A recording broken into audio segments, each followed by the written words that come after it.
Hey guys, thank you so much for joining this session. So this is the level one session two, as we discussed in the previous session.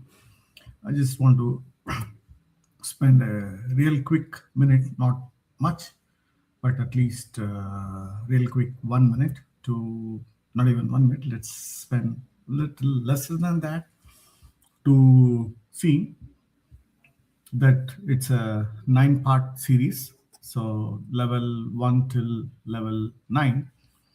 So that's the series. And in each level, we are discussing 4 sessions followed by one mini project and 4 sessions followed by mini project too. So that's the format. And right now we are in the level 1 series, but net it is level 1 to level 9.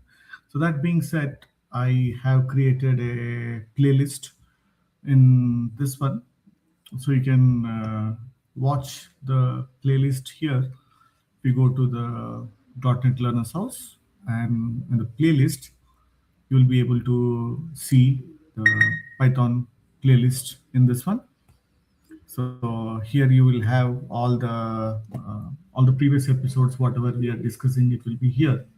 So I have mentioned it in this documentation also. So let's see what is today's session. I just wanted to give a quick context. So so this is over here, and my GitHub repo is this one, Vishy Pile, or this is my GitHub repo, and the Python fundamentals, whatever we are discussing, is here. And currently we are in level 1, and inside that we have session 1 and session 2. Those are this documentation. So let's get started on this one, and let's see real quick what things are. And copy path, as I was mentioning, some of the things which we will be discussing will be starting, and then again we will revisiting that. So that's about something which I wanted to talk. So in the previous session we spoke about the bytecode. So I quickly want to check, did I update this documentation to speak about the bytecode? I think I did somewhere. I'll get back to you on that one. That's very important. Maybe before session 3, I'll bring that. So what is this today's session? The agenda is we'll understand the variables, and we'll discuss only 4 type of data types. We'll not go into other types as of today, as we'll come back to that a little later, and understand the dynamic typing, use of type and isinstance, convert between data types, and practice storing and displaying personal information. So that's the agenda. So before we complete, we need to ensure that the prerequisites, you guys have completed this and watched the series. So if I come in here, inside this, I mentioned this piece over here, like the YouTube playlist argument. So that's the prerequisite. You should have completed this session 1, and here is this, assuming that you have completed that. If not, please go and watch this, where we'll have level wise sessions. This is a level 1. And what is a variable? So think of a variable is a space which holds a value. It's like a box where you have a value, and something like you have a rack.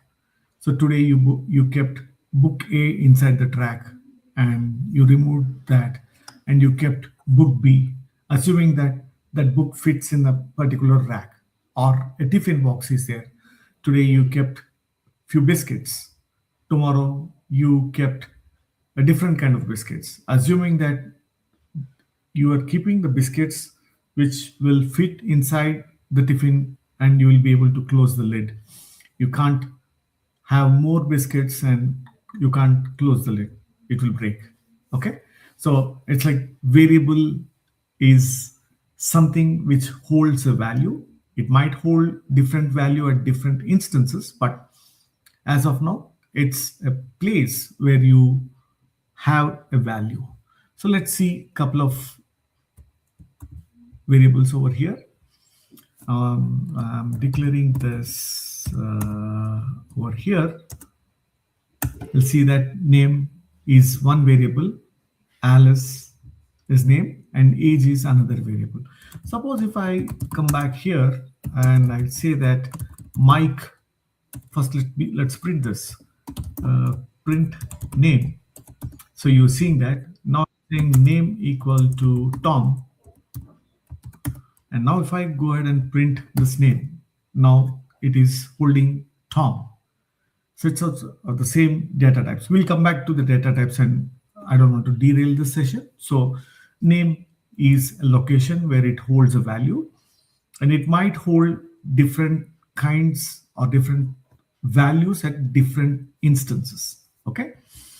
So variable rules, naming rules is very, very important. So the philosophy or what Python suggests is having the camel case. That means if you have first name, so there is an underscore between first and name. Like in C Sharp, what we do is how we declare first name is, let's see, we'll say first name equal to Tom. Okay. In Python, the suggested one is first and everything in lowercase, and this is the kind of names, variable names, which is suggested by Python. So what all the rules is alphabet, lowercase and uppercase, it's case sensitive. Numeric from 0 to 1, allow underscore, it's case sensitive. So age, capital A and age with lowercase a, both are different. And good variable names, as we have seen, that it should be readable. It's not like have A or B or C for a variable. Give some descriptive name. Like so yesterday in the previous session I was mentioning that uh, is like you're telling a joke. If you have to explain a joke, that means it's a bad joke. So similarly, having good variable names will help someone else to read the code, understand, and modify or maintain the code. So having a good variable names is very, very important. So that's the naming convention. Use descriptive names instead of single alphabets or some kind of mnemonics instead of age, AG. Instead of abbreviations, it's better to have age. Like be consistent. We are following Python, we'll use snake case. If you're using C Sharp, we'll have C Sharp naming. And if you see Golang, let's spend one quick minute. Golang. If we come back to Golang, here, now the type of variables in Golang is little bit different from it is little bit different from what it is in either Python or in C Sharp. So let's see, let me go to a little advanced somewhere in variables. Here, let's see the variables. So here it's like this suggests that we can have a single character as a variable name, like C is a variable, I is a variable. And if you see C Sharp, that will have its own naming conventions. And in Python, it is snake case and all lowercase, and there is an underscore between two different words. Like this is allowed in uh, C Sharp. The other one which we were using here, first name camel case, like there's a bump on the camel, like first and capital, and then every next word, it will have the capital. But now we understood that in Python we'll have a snake case. Now let's see. So we understood what is variable, something which holds a value, and it might hold different values at different time.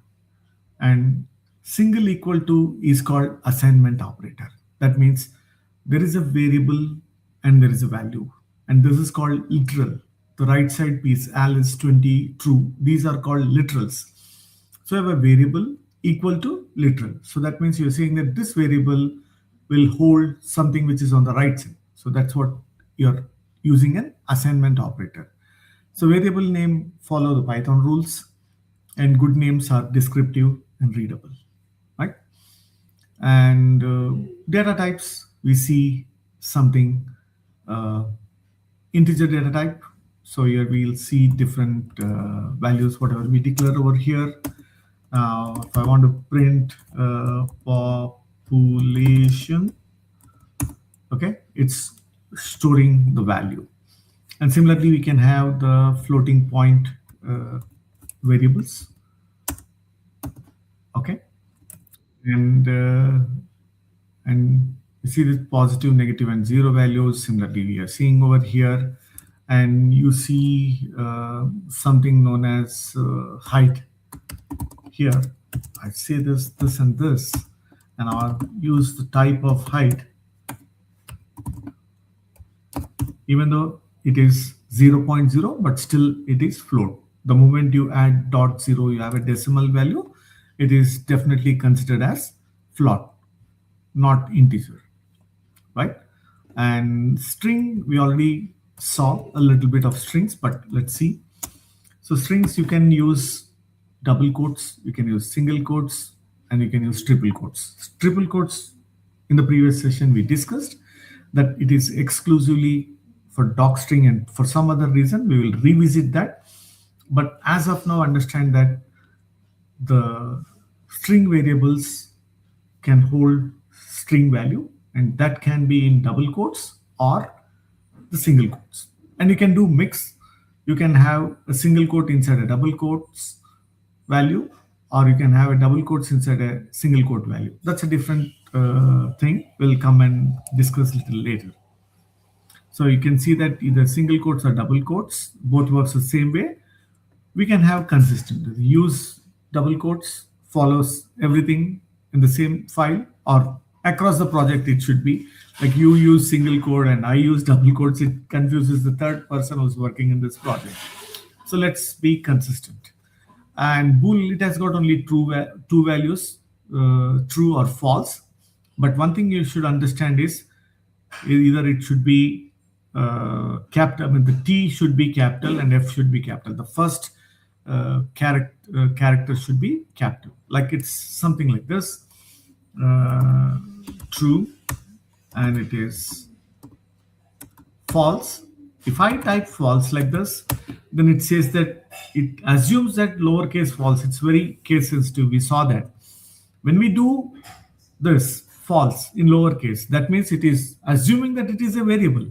So it says that the variable was not found, but at least it is giving us some information that are we talking about false.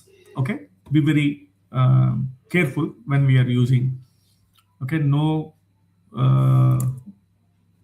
double quotes. That means if you do this, now this becomes string. See, that's what it is displaying, the true in single quotes. So that means it is assuming that it is a string literal.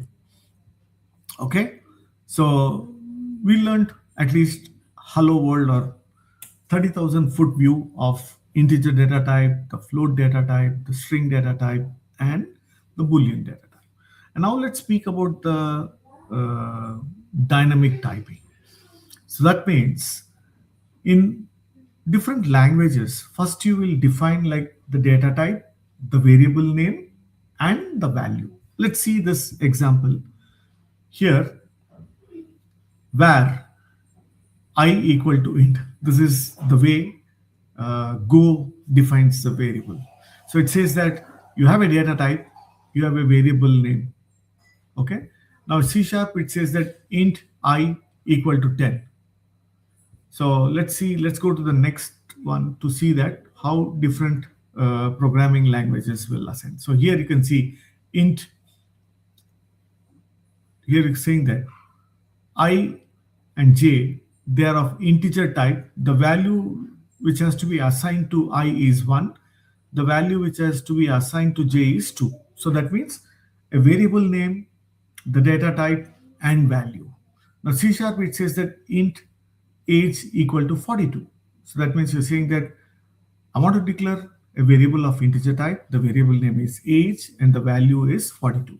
But in Python, it's a pretty much a dynamic. That means based on the value you assign, it assumes, I mean, it automatically knows that what is the kind of data type. Like I declared this. Now it definitely knows that, okay, name is string, age is int, and height is float, and student is true. Okay. So, and again, I might be repeating this, but just wanted to give you some piece of information. When I use the lowercase t, okay, that it is trying to again check for a variable whose name is true with lowercase t. That's an issue. So here you can see that most of the languages will specify, compile time languages specify the data type, the variable name, and optional value. And here the variable can change its value. I mean, here one good advantage is you can see that the value is 25. So let's come back here, value is 25. Let me print the value. Okay. Now let's go, value is hello. Let me print the value. And now it is float. Let's print the value. Now I can say that value equal to true. And again, see that I'm using the capital case. So see this. Initially, the value was a integer value, and the variable value is holding string. The variable value is holding float, and the variable value is holding the Boolean value. So a variable can, in Python, I don't want to make it a generic statement, in Python, a value can hold different data types. Could be in other dynamic typing languages.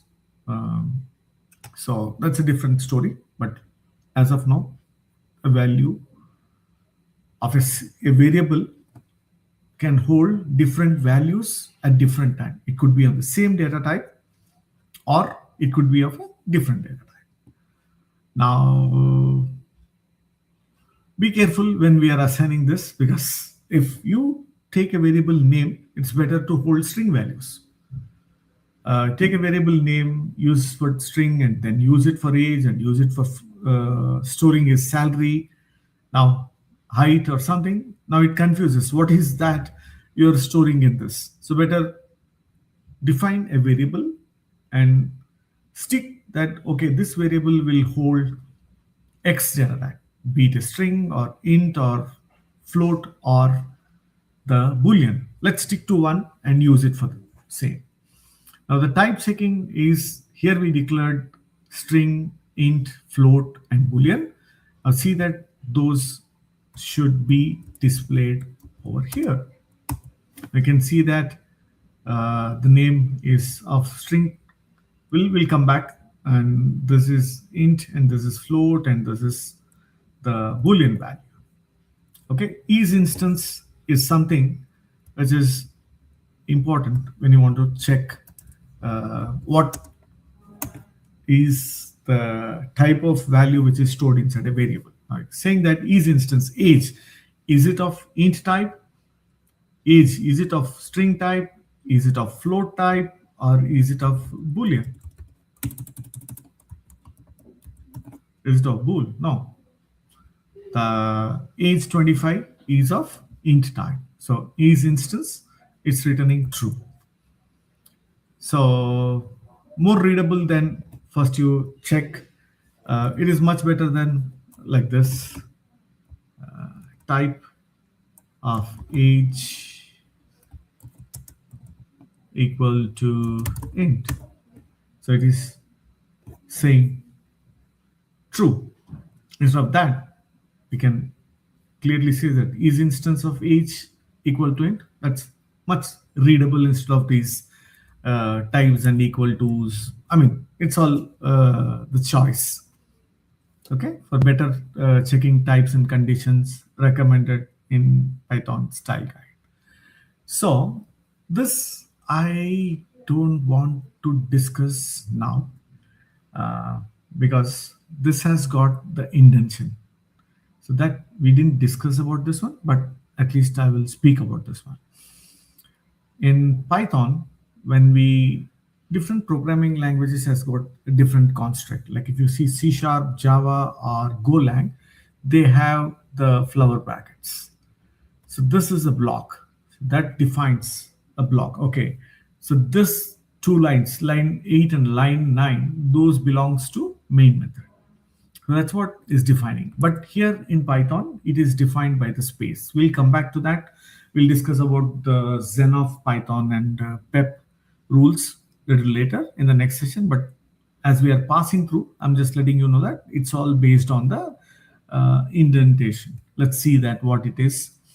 And here this type conversion, like you have a string and you're converting that string to int and a float to int. So let's see that. Let me create some space so that we know that which block we are working on.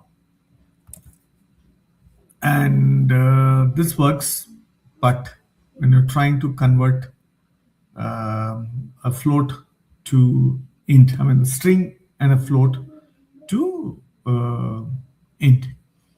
And here, hello, we're seeing that. And here there is a string in float. We are able to convert that, and we have an age that we are able to convert. But this is very interesting piece. Let's see that. But when you see that age, age float, sorry.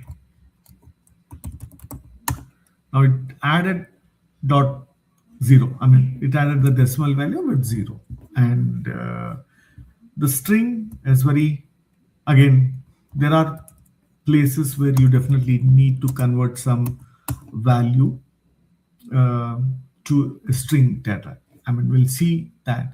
Now, suppose if you have a value hello and you want to add 9 to that, so that will throw an error. But the fun part is, if you see this, you can do a multiplication.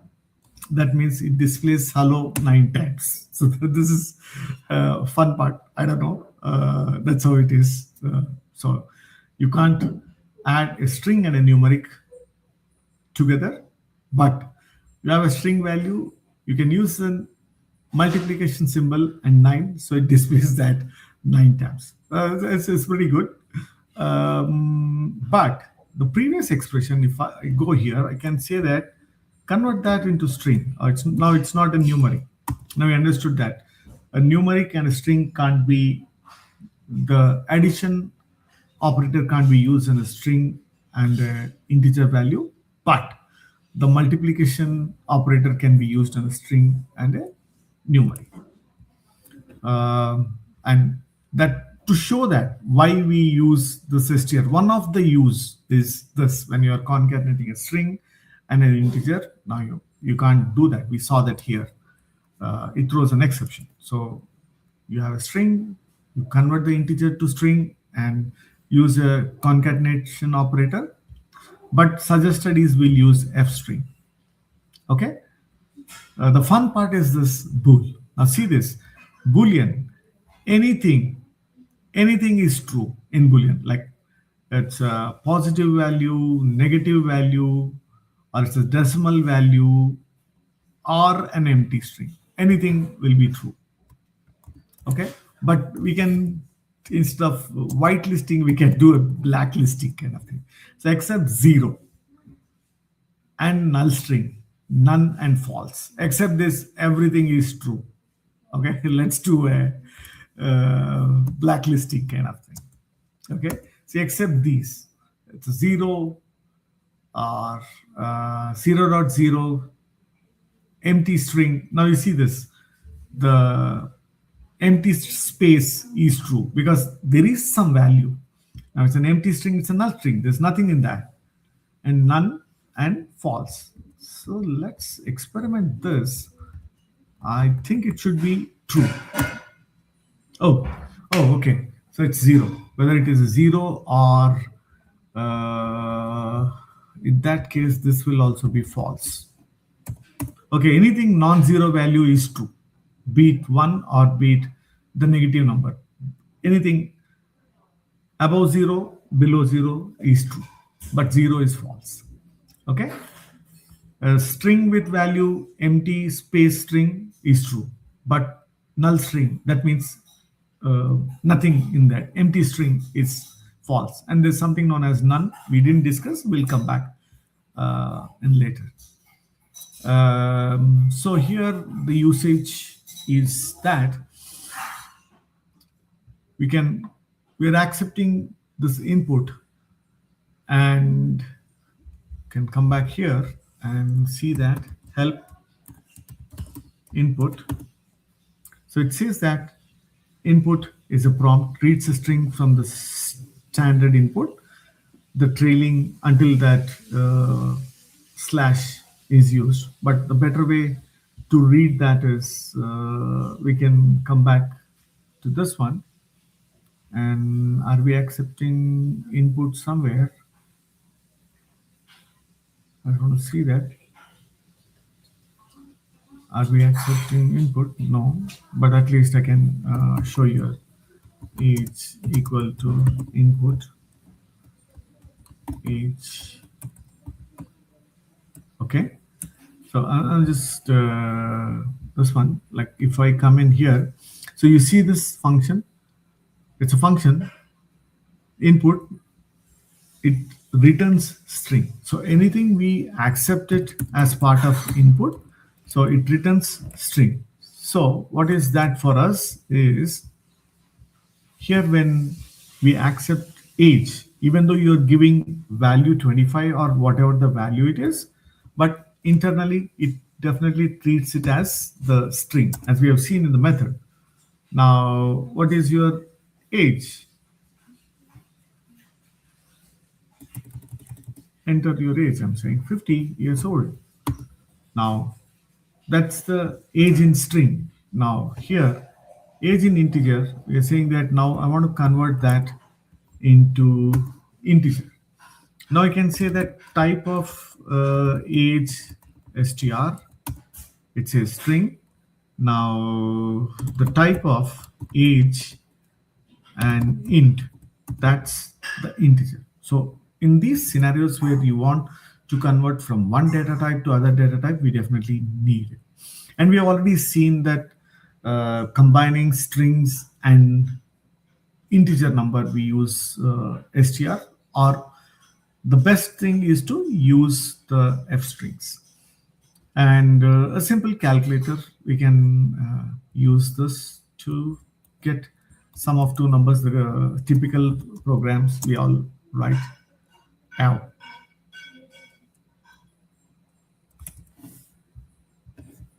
Okay, let's need to accept these two numbers. Okay. First, let's accept the number 12, and let's accept the second number. Yeah. Okay. Let's accept the second number is 1224. Okay. And now let's convert both into the integer. It's saying num1 and num2. And now let's do an addition and display the results. do an addition and display the results. Okay, so that we have done. Now the hands-on practice. Let me close this here and let's go to close this docs. Let's see variables. We are declaring different types of variables. What are the data types which we discussed? 4 type of variables, and always we're using f string. We're not using the plus symbol, but we learned that why do we need the plus symbol when you're concatenating. And one good thing is you can't use string with numeric, but you can use multiplication. It prints those many times. Okay, that we have seen. So let me exit out of this, exit, and I do pi and 0, 1. So we're seeing that variables and value 25 belongs to int, and now my string is this one. I mean, this is the dynamic typing, which we should be very, very careful. I will suggest to stay away from that. It's my personal opinion, and again, it's your own. You can make your own choices, definitely. So let's see this here. The data types. We discussed the integer data types, the float data type, and the string data type. Also the boolean data type and instance. We're checking the instance. So let's see. Let me do this and let's go to the data type 2. We saw that because while discussing the theory itself, we are spending quite a lot of time in understanding this. Here we are not rushing, we are just executing because we already understood the fundamentals to a decent extent. We are just executing. Here the conversion, we saw that int and age, the string, int, and we are seeing some of the things, the behavior might be little different in the REPL versus a little different in the Python file, .py file. Okay, there might be a little bit of difference between both. So let's see this pi03. So you're seeing that. So there's a string and we convert it into int, and there's a float. We converted into int. It removed these decimals. Now converting float. There's a string we converted, and there's an int we converted, which we already saw that when you are having an int value and convert into float, it adds a 0. Similarly, converting to string, there's an integer, convert to string. There's a float, you convert to string. There's a boolean, again, the rules. And again, we saw that anything other than 0, empty string, and none, rest of the things are true. Okay. So that's it from my side in this session. We'll have quick, small sessions so that you'll be able to complete it within the time where you start. Okay. So thanks so much, and let's see in the next session. Have a good night.